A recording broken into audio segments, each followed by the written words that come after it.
Los Angeles, a city known for its vibrant tapestry of cultures, bustling neighborhoods, and the dreams of millions who've come seeking a better life. But beneath the palm trees and endless sunshine, a storm has swept through the city's immigrant communities, a storm not of weather, but of fear and uncertainty. In recent weeks, the streets have echoed with the chants of protest, the flash of police sirens, and the distant thump of helicopters overhead. These are the anti-ICE protests, a passionate response to intensified immigration enforcement, but also an unexpected catalyst for economic hardship in the city's most vulnerable corners. On one side of the city, crowds gather, waving signs and locking arms in solidarity. Their voices rise in unison, demanding dignity and justice for all immigrants. Yet, just blocks away, the scene is eerily silent. Storefronts are shuttered, their vibrant awnings drawn closed. The usual hum of the lunch rush is gone, replaced by the lonely clatter of a single vendor packing up early. For Chef Carla Flores, owner of Ali Capi, a Peruvian coffee shop in Long Beach, the past few weeks have brought an unprecedented drop in sales. She describes the feeling as worse than COVID, as customers, gripped by fear, stay home or seek work elsewhere.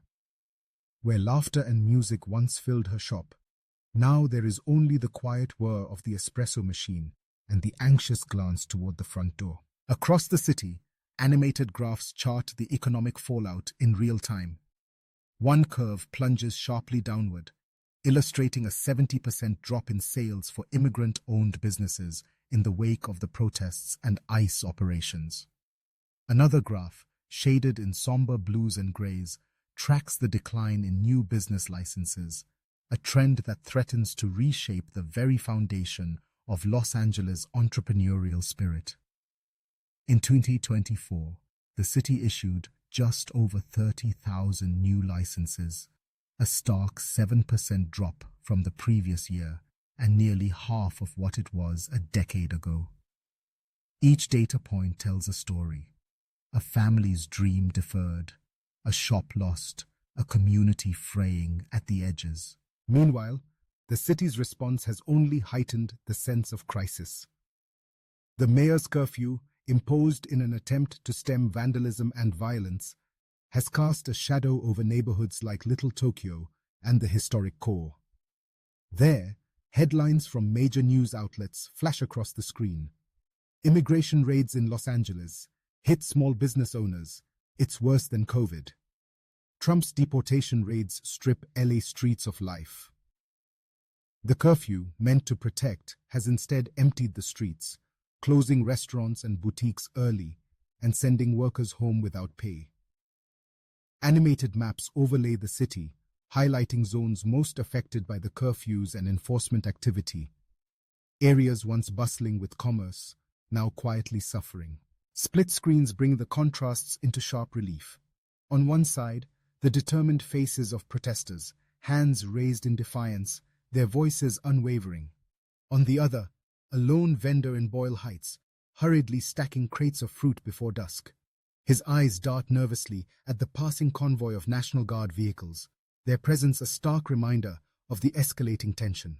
The city's militarized response, troops on corners, tear gas drifting through the night, has deepened the climate of fear. For many immigrants, the threat isn't just arrest or deportation, but the slow erosion of everything they have built. Inside a family-run bakery in the historic core, the warm glow of incandescent bulbs softens the edges of worry on the owner's face. She wipes down the counter, her hands moving through the familiar motions, but her mind is elsewhere, on the bills piling up, on the regulars she hasn't seen in days, on the uncertainty of tomorrow. She recalls the last protest, the sudden rush of footsteps outside, the distant crack of glass, and the decision to close early, losing another night's income.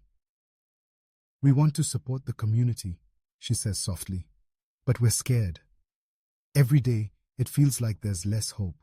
As the camera lingers on empty chairs and darkened windows, the soundtrack shifts from the chaos of protest to a quieter, more contemplative melody. Human moments stand out in vivid, warm color. A mother comforting her child, a shopkeeper sharing coffee with a neighboring vendor, A community organizer checking in on elders who are afraid to leave their homes. These are the moments that remind us what is at stake.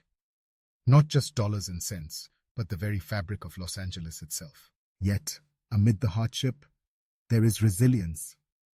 Immigrant entrepreneurs who have weathered storms before adapt in real time. Some band together, pooling resources to cover rent. Others launch delivery services, hoping to reach customers too afraid to travel. Community centers step up, distributing groceries and offering legal advice, their walls plastered with flyers in Spanish, Korean, and Tagalog. "We've always taken care of each other," says one organizer, her voice steady. "That's how we survive." But the road ahead remains uncertain. Animated graphics overlay a timeline of recent events.